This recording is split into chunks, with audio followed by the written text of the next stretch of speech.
to this special meeting of Stirling Council. This meeting is being broadcast live on the Council's YouTube, and a recording will be available on the website after this meeting. Firstly, a brief reminder of the protocol that we will be following. Elected members and senior officers should activate their cameras. Officers will keep their cameras switched on. All attendees should mute their microphones and keep them mute throughout the meeting when not speaking. When invited to speak, you should switch your microphone on and switch it off when you have finished. If you wish to speak, please use the raise hand button on the panel on your screen and remove it when you have finished. Officers who are invited, please would they give their names and job titles before speaking for the first time. If you lose connection or have any technical issues during the meeting, please alert the clerk as soon as possible. We will be observing the time limit set out in standing orders, namely 5 minutes for proposing a motion, 3 minutes for seconding a motion, and 3 minutes for summing up. Also, members will be allowed 2 questions to officers each, and a follow-up question will count as a second question. I will now hand over to the clerk to take the roll call. Julia. Thank you, Provost. Councillor Benison. I am here. Councillor Benny. I'm here. Councillor Verrill. Present. Councillor Brisley has submitted apologies. Councillor Davis. Yes, I'm here. Councillor Dodds. Present. Councillor Earl. Present. Councillor Farmer. Present. Councillor Flanagan. Present. Councillor Gibson. Present. Councillor Houston. Present. Councillor Hutchison.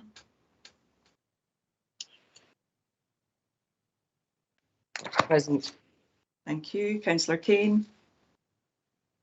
Present. Councillor Laurie. Present. Councillor McPherson. Yeah. Councillor Majuri. Present. Councillor MacDonald. Present. Councillor McGill. I'm here. Councillor Oxborough. Present. Councillor Simpson. Present. Councillor Thompson. Present. Councillor Tolamash. Okay, here. And Councillor Tweed has submitted apologies. Thank you, Provost. Thank you. So we've had 2 apologies, Councillor Tweed and Councillor Brisley. Is that correct? Any declarations? Correct. Thank you. Any declarations of interest? No, I don't see any. We will move on to item 3, which is the only item on the agenda, and it is about Stirling Council Bridge Condition Report. And I'm going to call on Bruce Enrique to give the report, please. Bruce. Thank you, Provost. It's Bruce Enrique, Senior Manager for Environment and Place. I'll just give a short overview of the report. As councillors are aware, at a special council meeting on the 21st of October this year, in relation to the Branchogle Bridge and Catterburn Bridge Update Report, it was agreed that officers would bring forward a report to a special council meeting today, on the 16th of December. This report provides Council with an overview on the condition of the Stirling Council Bridge assets associated with the adopted public road network, along with ongoing work to develop a bridges and structures asset management plan. Revenue funding has been reallocated from within the roads budget in 2021-22 to commission consultants via the Scotland Excel framework to develop a risk-based prioritisation, inspection and structural review, which will lead to the development of a bridges and structures asset management plan. Principal and general inspections have and continue to be undertaken on our bridge infrastructures, and those general inspections are used to calculate the bridge stock condition index value, which for 2020-21, this value remained within the boundary of a fair condition for Stirling Council's bridge stock. From these values, a prioritised bridge maintenance programme was established, which is focused on Telford Bridge, Rossburn Culvert and Blaine Water retaining wall. In addition to that capital funding, the service submitted bids to the Scottish Government's Local Bridge Maintenance Fund for 7 bridges, namely Catterburn, Branchogle, Lunchicken, Cardross, Stevenson, Riverforth and Bridge of Allen. Branchogle and Catterburn bridges were awarded £576,000. Therefore, the drawdown on reserves agreed at the Special Council meeting on the 21st of October can be reduced accordingly. In relation to Branchogle Bridge, works have actually commenced on the structural improvements with anticipated work programme of 18 weeks. At Catterburn Bridge, consultant engineers are undertaking all necessary investigations in order to produce detailed designs for repair. Also, to ensure maximum competition and ensure best value, a prior information notice was published on the 24th of November and 22 notes of interest have been received. A contractor information session will be held in January. In relation to Cardross and Lunchicken, due to the level of oversubscription to the Local Bridge Maintenance Fund, 80% of the funding was received, totalling £270,000. The service is also currently working on the railway station bridge at Boroughmuir Road, which received £650,000 in the capital budget for 21-22. With the information available at the moment and from the principal inspections and structural reviews to be carried out, the consultants will continue to develop a bridges and structures asset management plan, which will review how investment levels can improve the condition of bridges and structures in the medium term. This is intended to be reported to the Environment and Housing Committee in September 2022 and thereafter on an annual basis. This will also help inform future revenue and capital budget setting through the relevant and applicable budget setting processes. Thank you very much. I'm happy to take any question and I'm joined by colleagues who will also happily assist with any answers. Thank you. Questions to the officer. Councillor Tomasz. Okay, thank you very much for that, Bruce. In the report on page 3 and 1.6, it talks about 66% being achieved on the inspection, the principal inspections. But could you say what's happening to the rest of those inspections that wasn't achieved and what the programme will be? And because that, it must be important to carry this out, and I gather there may be a lack of, the lack of resources to do that. So please could you update us on what's going to happen to the shortfall there? Thank you. Yes, Councillor Thomas, you're absolutely right. I think in the previous section of the report, we talk about the resources that we've actually had within the structures and bridges team. We've obviously been struggling to recruit into some of the bridge engineer posts at this point in time. So, as we mentioned in the report, we'd very much focused on the bridges, and obviously the majority of those principal inspections have been targeted on our bridge stock. Going forward, obviously within the report, I think it's Appendix 4, we actually lay out what the principal inspections will actually look like over the coming sort of 6-year period. The fact is that for principal inspections, we need to undertake about 54 principal inspections on a yearly basis. What we will do in terms of supplementing the team, we already have brought in and managed to bring in 2 agency staff to bolster the team. And we also talk within the report about moving to a commissioning model whereby we can actually draw on consultancy support to actually help bolster the principal inspections and ensure that we're carrying out 100% of inspections on an annual basis. Thank you. Councillor Davis. Thanks, Bruce. Yeah, thanks for the report. Just being a bit lazy, really, but you've got the data on page 3 of the value and how their values are rated, and then data in Appendix 2 on the individual scores. I wonder if next time we could integrate the two so we could see the distribution of bridge conditions by category. So how many in excellent, how many are in good, and so on and so forth. So we can see how the overall bridge stock looks in terms of the split between the different categories? Is that possible for next time?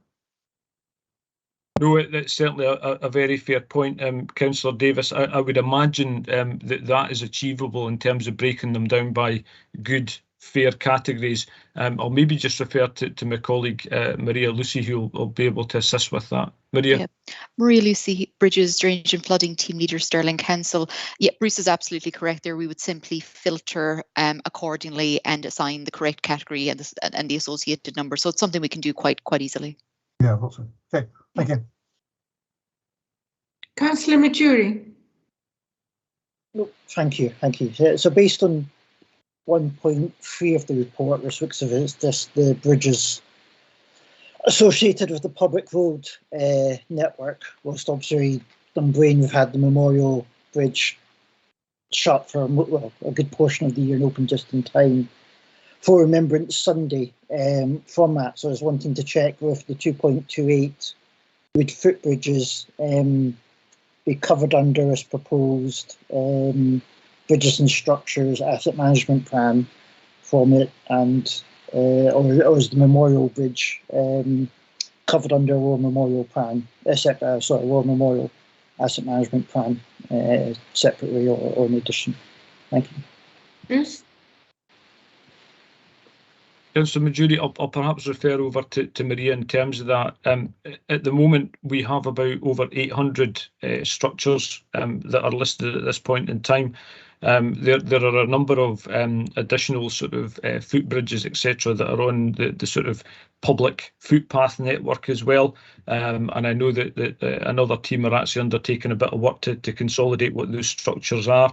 But in terms of the actual specifics of the Memorial Bridge, I'll just hand over to Maria at this point in time. Thank you, Bruce. Yeah, I'm aware of there's an issue with a number of the structures which are on the core paths, the pedestrianised structures. So Bruce is correct when he's outlined there that is managed by a different team at this present time. I know that they have their own assigned and associated budget and their own plans for progression with a variety of different pieces of work. So within our area, we manage those structures that are on either adopted footways or adopted public highways. So that is the distinction. But yes, certainly I'm aware that there is a need for maintenance and ongoing work for those core path structures as well. Okay, thank you. Councillor MacDonald. Thank you, Provost. I have two questions. I think, first of all, I should say that I do understand the pressure on the service and officers have done everything they can, but this year we've actually lost 3 bridges, which is unfortunate. What I was wondering was, there's a 6-year inspection, and I was wondering why 6, and if there's any other timeframes you inspect them in, and what would trigger you to, I think, well, maybe there's another one, 2 years or something, but what would trigger you to then actually do a deeper inspection and actually fix a bridge? And then the second question is very related to that, and that's if a bridge reaches a certain point of disrepair, how do you prioritise that bridge compared to the other bridges, and what triggers actually spending some money and getting it fixed? Bruce? Councillor MacDonald, I'll bring colleagues in on the back of that question, but just to say that the principal inspections are undertaken through the sort of code of practice on a 6-year cycle, and also as well the general inspections are undertaken on a 2-year cycle. Obviously, if you undertake a principal inspection, you therefore don't need to do a general inspection in that same year period as well. The principal inspections will actually lead to structural reviews. They may actually lead on then to full structural assessments or scour assessments, etc. as well. So once you undertake that principal inspection, you will perhaps see some things that you want to undertake further assessments on. Sometimes that can be a very sort of simple sort of flowchart process that we can run through. Sometimes it can be more invasive work. Sometimes it can be things like dive surveys that we undertake as well. So that's the principle behind it. But I'll perhaps just bring in Richard Hayes, who can talk more about the sort of code of practice element and actually the reasons behind the sort of 6 and the 2-year cycles. Yes, thanks, Bruce. Richard Hayes, Interim Roads Manager.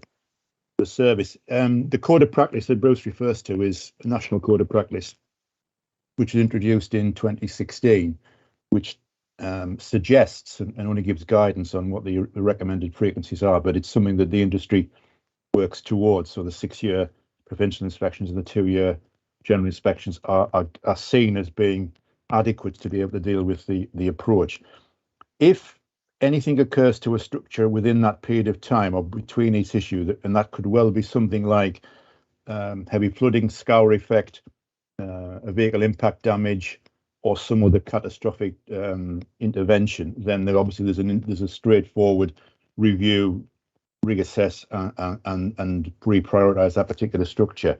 A number of options are open in that particular stage. One is obviously to close the road completely or close the bridge completely, but usually it's issues like reducing the loading or reducing the potential impact between the vehicular traffic and the sidewall, and that can be done through additional barriers, or it can be done through single line traffic, or it can be done by putting a weight limit on any of those particular structures. So in a sense, we're looking at this, the bridges themselves are in a fair condition.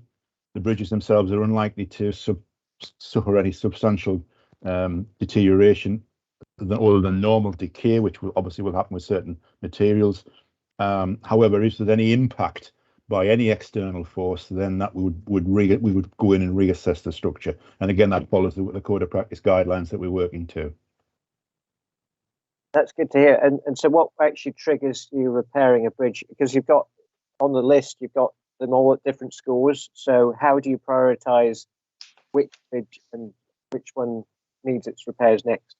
Well, again, looking at that issue in terms of any particular repair that we carry out to any part of the infrastructure, it's on a risk assessed basis. So we'd look at the likely impact and consequences of, or sorry, not the impact, but also the potential to other road users of any particular injury or damage or what it happens to be. So we would score that, if you like, within a sort of scale. And if it hit the high priority, then it would require immediate response, which could mean closure or could mean reduced traffic flow or reduced width across the carriageway. Thanks for that. And I just look forward to a priority list of where the bridges are. Councillor MacDonald, you've had your 2 questions. Councillor Earl. Thank you, Provost. First question is, Bruce, on page 1 at the very big purpose and summary, it talks about the ongoing work to develop a bridges and structures asset management plan. Then overleaf on the top of page 2, the information contained within this plan that's being developed will also be used by the service to help inform Council's futures revenue and capital budget settlements. So my question is if we haven't had a plan up until now, maybe I don't know if I'm alone, but I'm assuming a lot of councillors, including myself, thought we had an asset management plan for bridges. So if we haven't had one up to now, how have we determined budget allocations and work to do in all the previous years? Councillor Earl, in terms of the report that we will be bringing forward to Environment and Housing, that will be a full bridges and structures asset management plan. Behind the scenes, we actually use what's called WDM for recording our assets. That contains a lot of the information in terms of our bridge and structures as well. So what we're doing, though, is that we're really sort of extracting that information. We're creating the prioritised list, as Richard was talking about, in terms of our bridges, to look at a forward investment plan in relation to that. That work has been going on behind the scenes anyway. So Maria and the team will be pulling that information off on a 3 to 5 year cycle at this point in time. And that helps inform our priorities as part of the capital budget setting at this point in time. What we're doing with this is adding further layers in terms of looking at those sort of lifeline bridges, looking at making sure that we've got full principal inspection coverage there as well, ensuring that where we've got data gaps, we fill those data gaps. and that we bring that forward not only in terms of our bridges, but obviously in terms of our culverts, our retaining walls, and our footbridge structures as well. So it's really just to give that overview, just to provide that reassurance as well. However, that work has been going on behind the scenes, I suppose, and perhaps a lighter touch approach. This is just a fuller management plan that we're bringing before Environment and Housing in due course. Right. Okay, thanks, Bruce. I've got a second question, Provost, but I'll come back on that separately if that's okay. Okay, Councillor Hutchison. Thank you, Provost. I am just wondering if there is a BCI value which would automatically trigger remedial works to a bridge. Provost, perhaps hand that over to Maria Lucy just to come in on that. Maria. Yeah, thanks, Bruce. I think that's a very difficult question to answer because each structure is different. The way in which each structure is scored, that cumulative scoring, which is made up of items, scores associated with individual element scores. So it would be more, we would look at the individual. So we'd look at the overall kind of holistic scoring. We would look at those kind of categories that it falls into, you know, good, very good, poor, fair, etc. So when it starts going to fair, it is when more of a focus goes on it. So fair down to poor, certainly. But we would also moreover look at the individual element scores, and if they were of the higher vein, we would focus on those particular elements, because it's not simply the BCI average, it's also the BCI crit. So it's about looking at a number of figures together as opposed to one definite figure on one side, I would say. I think if I could add just to probably in that to the answer that Maria's given, that we're talking now about moving in the new code of practice, which is say the 2 or 3 years old now, is to what we call a risk-based approach. But the word risk is sometimes suggests that there is a significant risk. What I like to describe as an evidence-based approach. So we take the evidence from the inspection process and then we quantify that evidence against a series of individual criteria that we set ourselves. So as Bruce has said, connectivity can be one of those issues, or it could be the loading, it could be other sorts of factors. So we then take that evidence and then we prioritize from that evidence. It doesn't necessarily mean that a low score will be high of the list, or even a high score will be, you know, further down. That's one of the pieces of evidence that we use to then reprioritize our list based upon the likelihood and impact of those occurrences that we described earlier on taking place. Okay, thank you.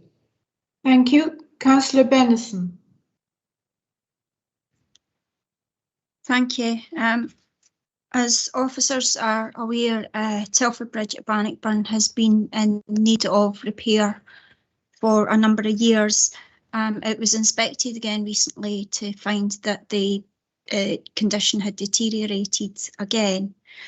I just wanted to know, when will residents of Bannockburn expect the bridge to be repaired, and could it be the case that the deterioration will be so bad that it will be irreparable damage at some point? Bruce?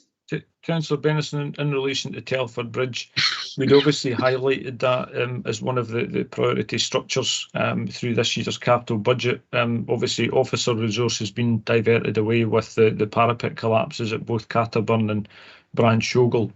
But as we stated at Finance and Economy, we would carry forward that funding and that priority in Telford in terms of Telford Bridge. We're certainly keen to find a repair and a solution for Telford Bridge. It's a somewhat complex structure, and when we've looked at previous solutions in terms of the structure, they carried an element of risk that we weren't willing to take forward at that point in time. So we needed to undertake more in-depth investigations. Obviously, it has been inspected recently, and I'll maybe just hand over to Maria just to see if there's any sort of further detail we can give on the back of that inspection. Yeah. So I would say in relation to Telford Bridge, there's probably two very distinct and separate items worth mentioning there. So there's obviously Telford Bridge itself, but equally there is the retaining wall that is attached to the structure. So it's the retaining wall which we monitor, and we have been doing so for a number of years now. We monitor that on a monthly basis. So we try to go out the first working day of each month to take the measure on the 3 separate locations on that structure, just to safeguard that and to monitor any potential movement that we see following on from the kind of the pinning and pointing activity that took place about 2 years ago now. We did have plans to stabilise. However, we had developed discussions with a specialist contractor on that, and we were concerned around the contractor's inability to give us a guarantee around any work that they would do to the wall, that it would not have any detrimental damage on the structure. And we felt we couldn't progress because we certainly weren't getting that surety on that side. We are now looking at alternative methods of working, potentially introducing forming a new joint ourselves between the wall and the structure, so that if there is movement, it's taken account of within that joint. So we are still progressing with the intent to proceed with some form of stabilisation works on that wall, but certainly we don't want to proceed if it's not the right thing, and if we don't feel that if we're taking too much risk, we certainly don't want to proceed in that. The second element is around sort of repair and ongoing maintenance to the structure itself. The main element is the fact that there is some type of water ingress in that. There was a number of years ago, about 7-8 years ago at this stage, there was a fairly extensive survey done on that to try and understand and track how water was entering the structure, how it was working its way through it. The outcome of all of that extensive work was inconclusive. We were unable to determine at that point, or the officers at the time were unable to determine how water was making its way down. In the end, it was assumed potentially it might be making its way down via the docks, via the utility docks, but we were unsure of that. Given sort of recent concerns, given the state of the structure, we were quite keen to go back and to try and revisit at this point in time, so certainly a number of years down the line, to revisit that investigative work around how water is making its way in and through the structure, because I think that's a fairly fundamental issue. So there are plans afoot to progress with that and to re-engage with that and re-engage with the utility providers as well, to see if initially we can try and resolve that issue. So those are the two main pieces of work that we're trying to progress with. Thank you. Thank you. Councillor Barrow. Yeah, thank you, Provost. I have 2 questions.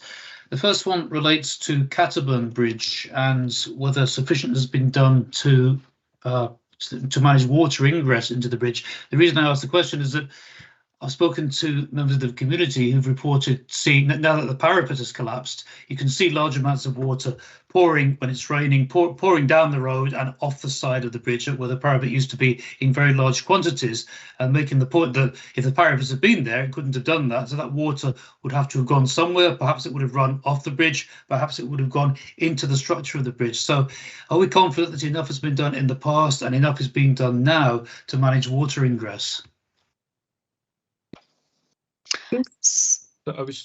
Sorry, is it Bruce or Maria? Which of you is going to answer that one?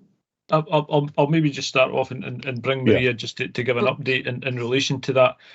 In terms of the actual water flow on the bridge at the moment, you're absolutely right, Councillor Beryl. It's something that we're looking into to try and divert that water away, obviously to secure the surface as well. We've been doing some land searches because the actual water that's actually coming down the road at the moment needs to be diverted off before it hits the bridge, and actually needs to go onto land that we don't own at this point in time. We then obviously have to take a track through that wooded area to ensure that water is diverted away from the structure at this point in time, obviously to protect the structure that remains, but obviously the services that are carried over that bridge as well. So I know that Maria's been progressing that piece of work, and I'll maybe just ask her to give a bit more detail on that at this point in time. Yeah, what Bruce has outlined there is absolutely correct. We're obviously keen to take that water that's coming down from the hill from the south off the structure to safeguard a little bit further, but it will require us putting sandbags across that road and digging a channel right the way through sort of the upstream and the downstream, through that wooded area on the upstream and through the area that was owned by sort of the Delnier House in that pathway. But we do need to make formal contact with those landowners to make those arrangements.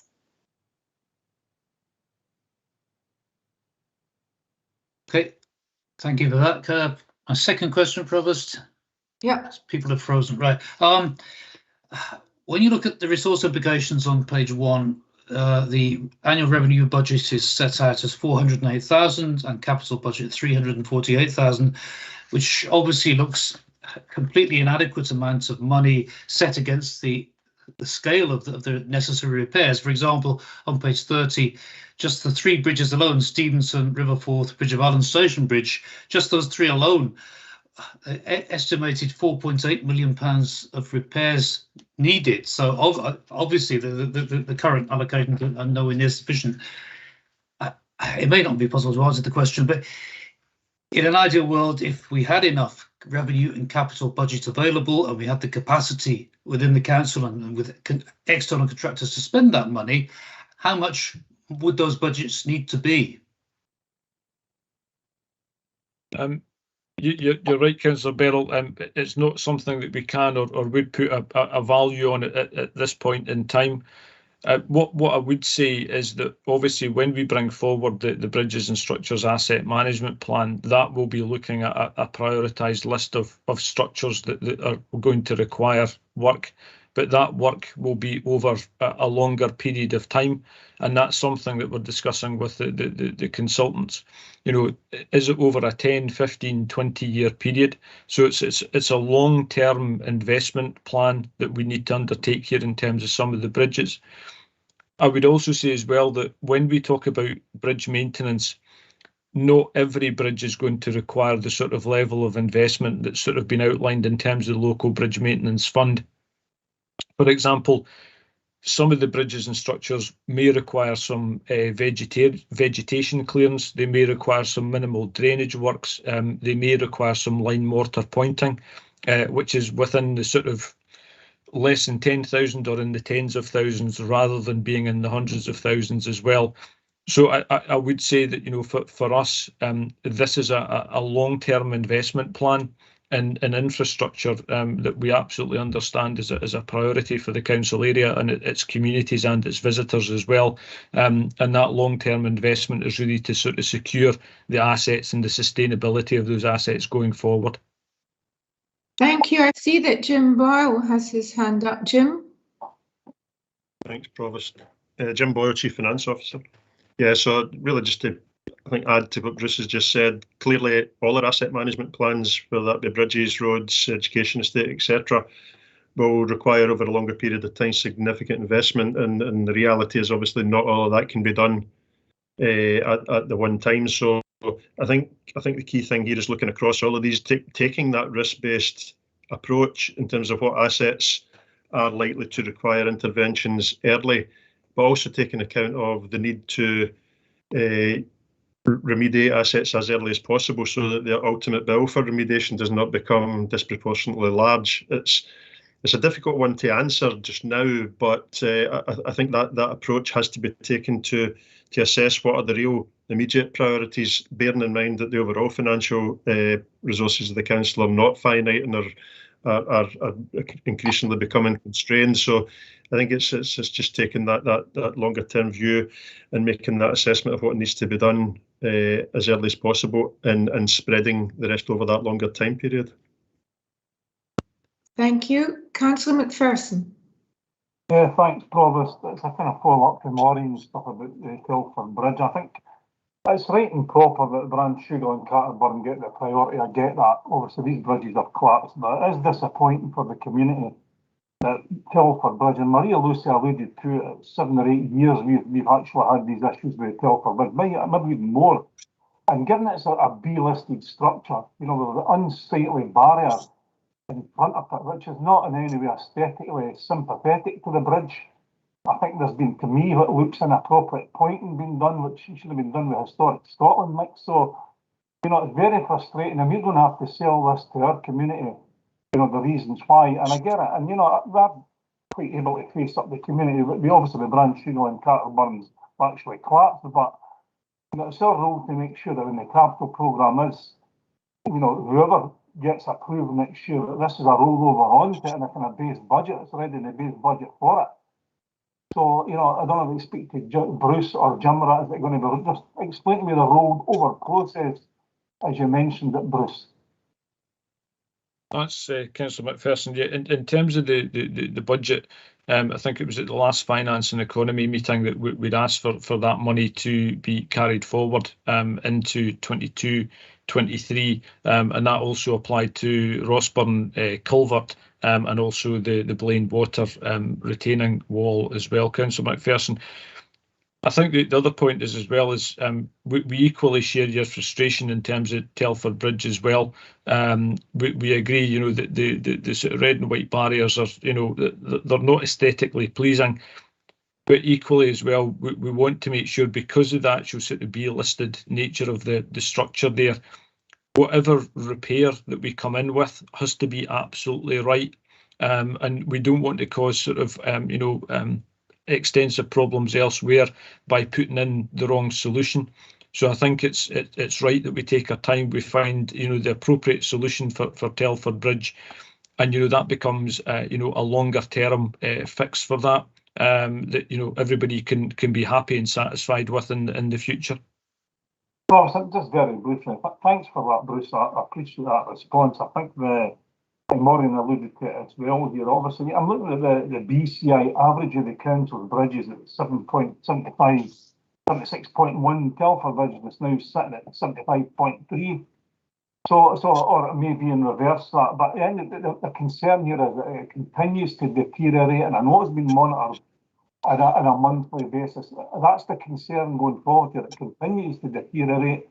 And I'd imagine, I wouldn't think the 391 bridges the council's got, there wouldn't be many of them that are B-listed. So this one has to be a priority, and it's our job to ensure it is. Thank you. Thank you. Councillor Errol, your second question. Yes, thank you, Provost. Page 4, weight restricted bridges. There's a bit of narrative there about what they are, and there's an appendix which tells us where they are. This is a problem that is I think getting worse and worse. And although technically, or under the eye of the law, the police are there to enforce vehicles crossing these bridges that shouldn't be there because of the weight restriction. I mean, practically, that's just unenforceable. It doesn't happen. The police don't have the resources. They can't be there, you know, so there is no real enforcement of this. And these overweight, in many cases, overweight vehicles are exacerbating and speeding up deterioration of these structures by using them illegally.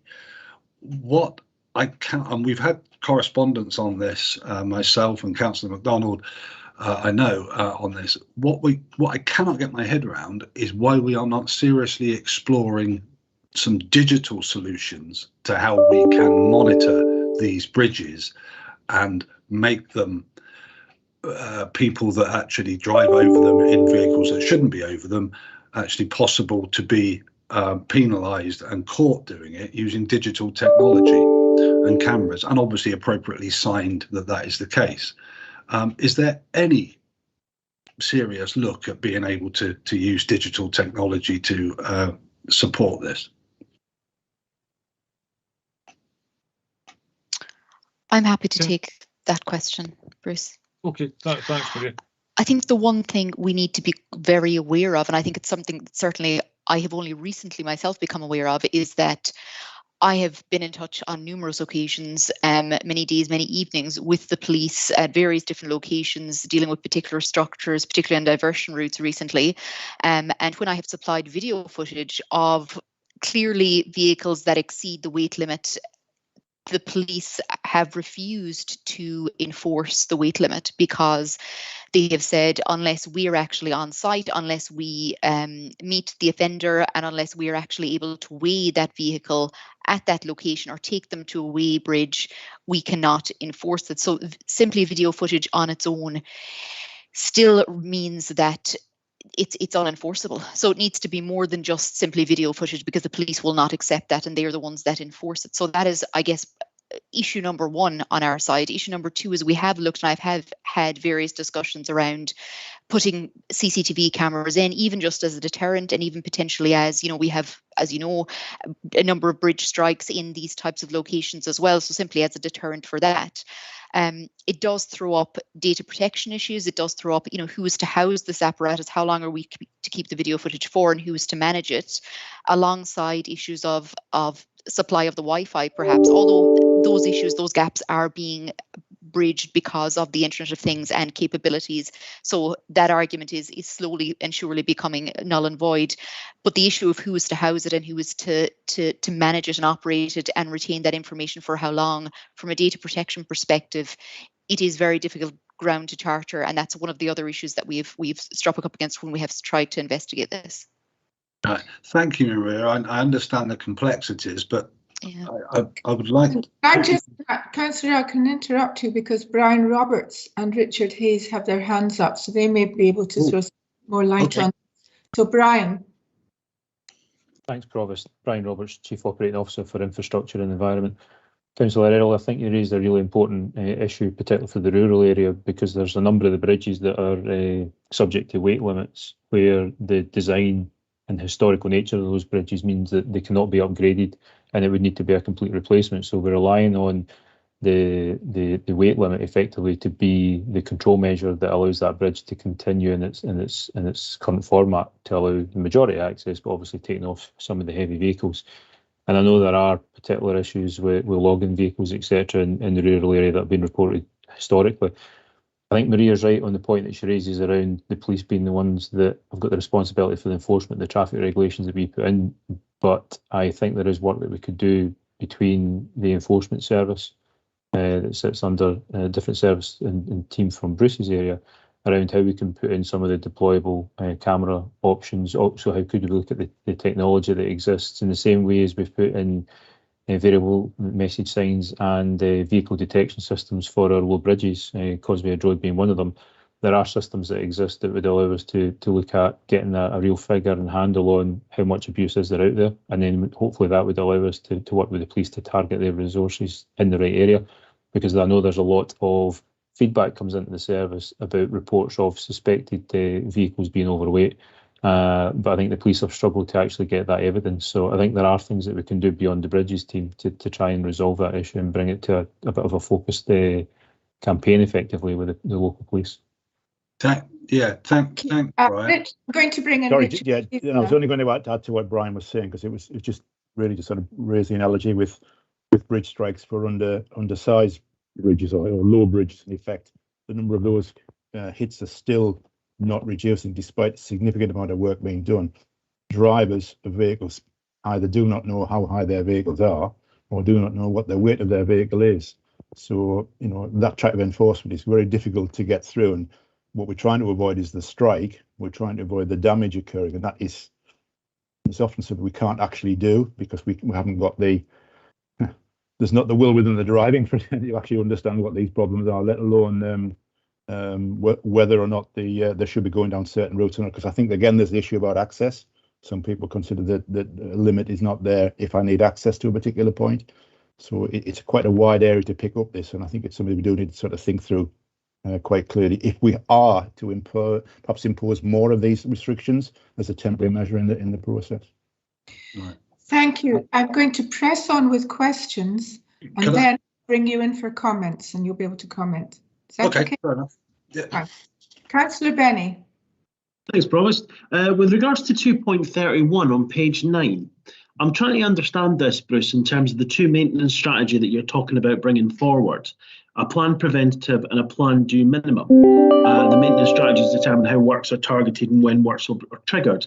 I'm trying to understand, are those strategies there to help inform our budget process, or are they there to help inform the operational strategies within the service?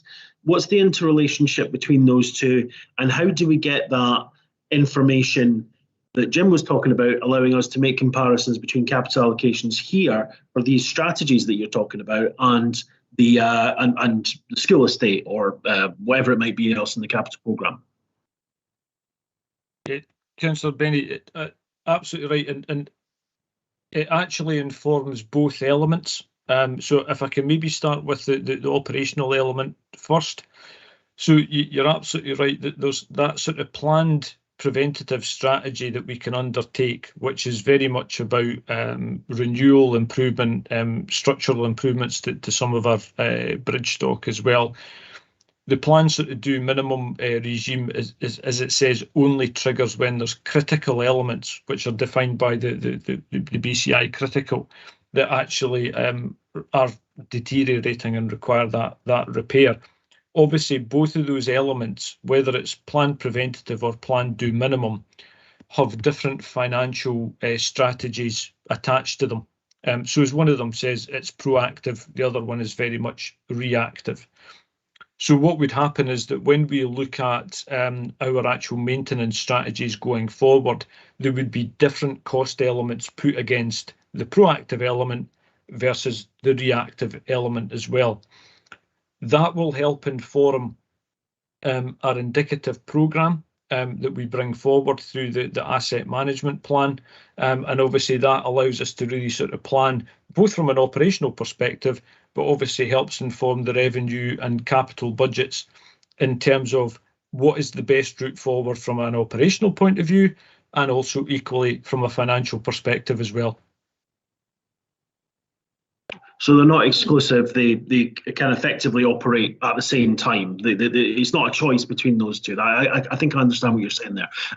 In terms of, I just wanted to build a little bit more on this. I mean, one of the things that I felt during the last capital programme, and certainly I put this into our resolution, that there wasn't enough information in the capital programme to be able to make an informed decision about what this year's capital programme should be. And I'm very interested in these kind of processes that allow us to get the kind of information to enable us to set a budget which takes account of these things, and had we had this information in the past, might have led to the prevention of the issues at Brown-Schugal and Catesburn. But in terms of this, I'd like to understand, how do we get to a stage where the information that is coming forward for budgetary decisions, specifically capital thinking about, but also in terms of revenue decisions, are informing us enough that we are able to make those decisions and be able to make those comparisons between the risks associated with this particular issue and the risks associated with other elements of the council's asset, sort of the council assets?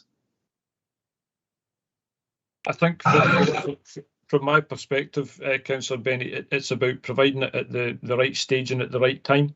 So very much in terms of bringing forward that asset management plan, which was stated would actually include an indicative maintenance programme, that we bring that forward in September. Obviously that allows sufficient time to obviously digest that information, have discussions, have further sort of conversations in it, so it can inform the budget process as we enter into the sort of early part of the following year as well.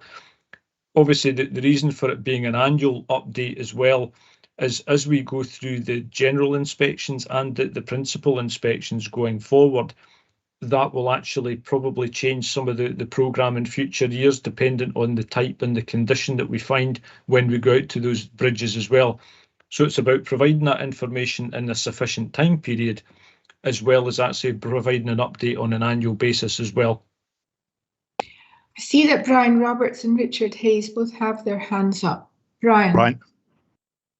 Thanks, Provost. Brian Roberts, Chief Operating Officer, Infrastructure and Environment again. Thanks, Councillor Benny, for your question. Bruce has covered a lot, but just to build on that, I think the key point is making sure that the asset management plans are in place and have been through the relevant committees in advance of the budget setting process. And if we're doing asset management right, we should never be in a position where it's a forced decision on there's a catastrophic failure, now we need to invest, because asset management plans by their nature should be far enough looking in advance that you've got the choice of doing the investment just now or actually delaying it a year or delaying it 2 years, so that you can consider that across all the investment strategies of the council. And I think we need to address that through the future budget setting process. Bruce has obviously set out how for the bridges and structures that will come forward in next financial year. And I think if you look at the way that the roads programme is now structured across a 3-year rolling programme, Councillor Benny, that allows us to set out in advance of the budget setting process what the next set of priority projects would be, and then depending what budget is set, then obviously that brings the projects forward. But also at that same stage, we can say, well, actually, if the budget is increased, here's the additional projects that can be brought forward, or if it's decreased, here's the budget, the projects that would not progress, and here is the risks, if there is any risks around them. And I think we need to get the asset management plan around the bridges network in exactly the same position, so that these considerations are made at an earlier stage rather than running tight up against the budget meeting decisions. And I think we need to do that on all our asset management plans. Thank you. Richard, do you have anything to add? Just to add what Brian has said, I was trying to sort of work a way of sort of thinking about the way assets are valued and what the cost of the asset rebuild would be, which is quite a significant amount of money in terms of structures.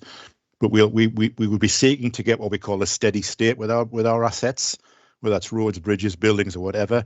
And in the terms of structures, that might be to have a score that is an average of 80 plus. Now, to achieve that score, we have certain strategies we can do. We can either invest heavily in capital in year one and bring it up, and that's quite an expense, or we do a staged capital investment. That's the sort of choice that we would put to you to say, well, actually, how long do you want to take to achieve that so-called steady state scenario?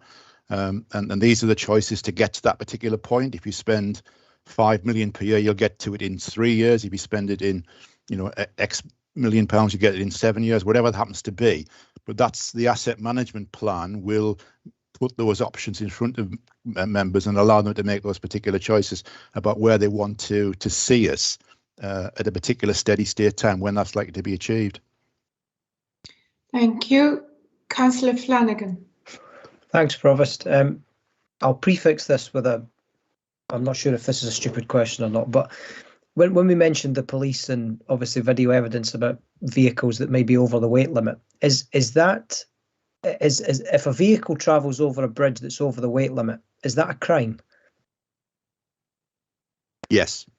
Okay, and the only reason I'm asking that is that I'm just a bit confused, because we hear reports all the time of police investigating crimes based on videos that come up on social media and things like that. So I admit some of them are to a much more serious degree, but I'm confused at the message from the police here saying that they can't investigate anything based on video evidence. If that's a crime that's been videoed, I'm not understanding why they can't investigate it. I can respond, Councillor Flanagan. Obviously, what they don't have is the weight of the vehicle at that particular time. Yes, they can see the vehicle, but they don't actually have the weight of that vehicle. So they need that evidence as well to support that prosecution. The vehicle has to be a certain weight to break the speed limit. To break the traffic regulation order that's in place.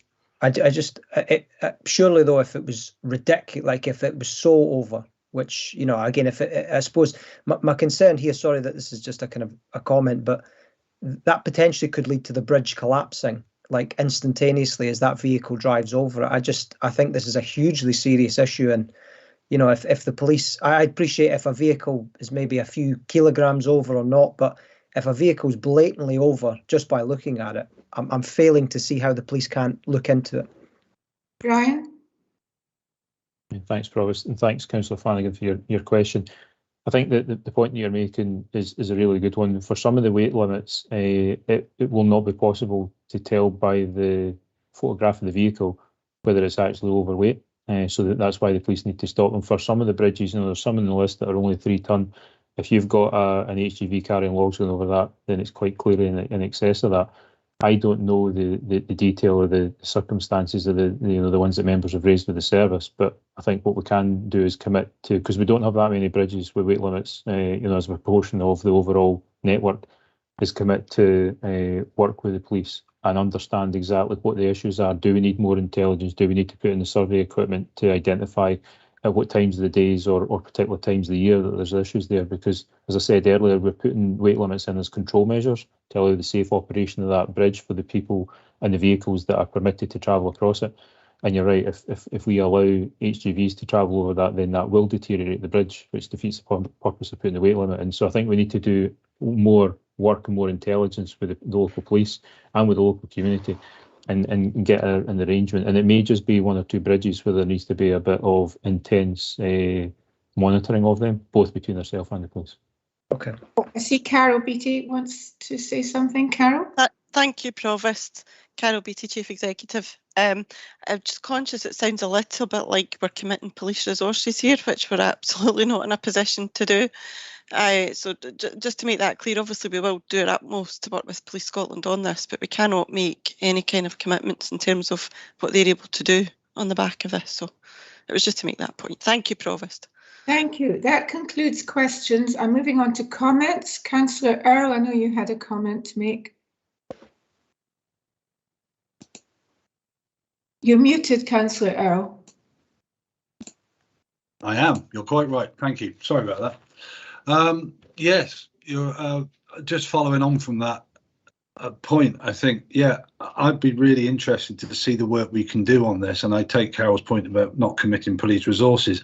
I'd like to give them the opportunity to decide whether they're going to commit resources to it or not, to be honest with you. Let's put the ball in their court on this one and see how they react to it. Because Councillor Flanagan's point is a good one.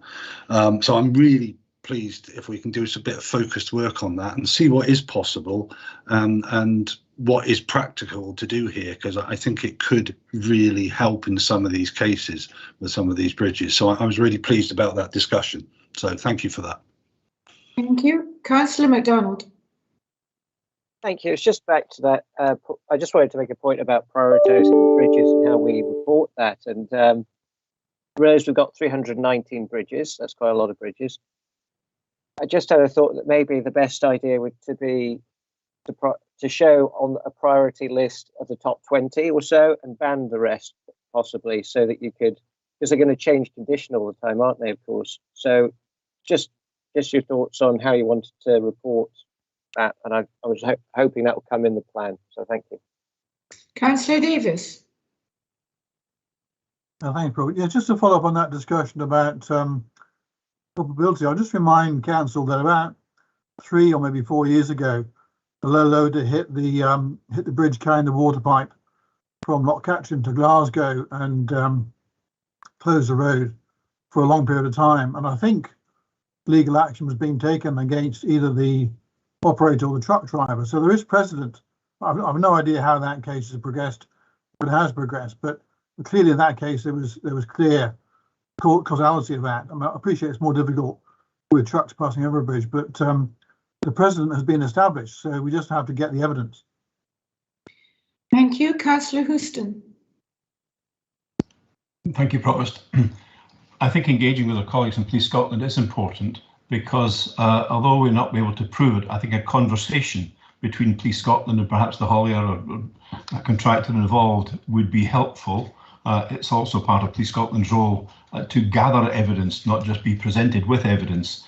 So it's worth following through. It's also worth following through, I think, our council officers contacting hauliers, etc., to say this is what we've noticed. So please be aware of it. So just it's not about enforcement, but actually raising awareness and letting them know that we know. So that would be important. But I also wanted just to put in context, I think, from officers' reports. We have 319 bridges, but looking at the BCI rating, fair, good and excellent, of that 319, 298 of them fall into fair, good or excellent, and 21 of them are in a poor condition, and none of them in a very poor condition. So to put it into perspective of where we are, what clearly needs to be done, because even the Catterburn one, which needed that attention, was actually featuring as in fair with a score of 75. So even although some are in that, it needs that regular inspection. But just to put it in the context of 319 bridges and 21 of them are poor, none of them very poor, but the vast majority of them are either fair, good or excellent condition. Thank you, Provost. Thank you. Councillor Benny. Yeah, thanks, Provost. I'm glad Graham said that, because it is important to keep perspective on these things. It's your eyes are always fixed on the ones with the lowest score, and trying to kind of create a little league table in your head, and it's not.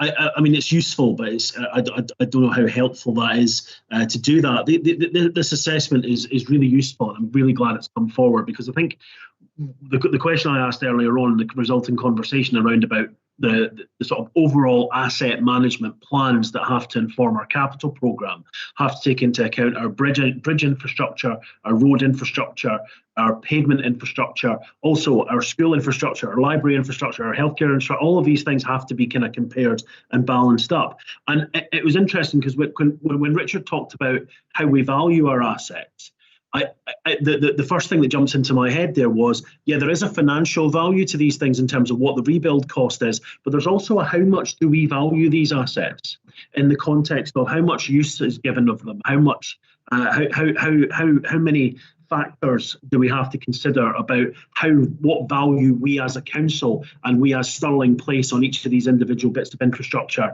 whether it be a road, a bridge, a school, a library, whatever it might be, and that should help us inform our capital programme. So I'm really glad this has come forward. I'd really like to understand, and I suppose this is probably something which is probably going to require a conversation with the Finance and Economy Committee, how we get more of these kind of asset management plans through so that we can understand the entire picture of what assets and infrastructure looks within in the council, which will hopefully allow us to make better and more informed capital decisions into the future. Thank you very much. We have recommendations on page 1. Can I ask if someone will propose recommendations? Councillor Earl? Oh, well, I'm happy to, Provost, but I would just wanted to. I had a second comment on an unrelated point. Okay, I'll allow it. Thank you. It was just on page 7, the Scottish Government Local Bridge Maintenance Fund is talked about in some detail, and the number of applications that were made and the amount of the value, and obviously what we put in, and due to the being oversubscribed, what we were allocated, which is welcome, but nowhere near what we put in for. It was a comment around, obviously that £32 million fund was put in. It was heavily oversubscribed to the tune of over 107 million, and I think the case is made there that I imagine with this local authority and probably all the others that we would very much like to see that fund extended or continued, and I don't think there was any mention of it in the I couldn't see any mention of it in the draft Scottish budget. So I suppose my comment to all other councillors is, would it be a worthwhile exercise for us as a local authority, for the leader, to write to the Cabinet Secretary for Finance and Economy, making the case for how important this fund is, and adding to it for the following couple of financial years to at least give opportunity for more bids to come into it. Thank you. We now have the recommendations proposed by Councillor Earl. Is there a seconder? No. Well, if nobody else will second it, Provost, I'll second it. Thank you. Are we in agreement? Agreed. Agreed. Agreed. Agreed. Right, thank you. The recommendations have been agreed, and that concludes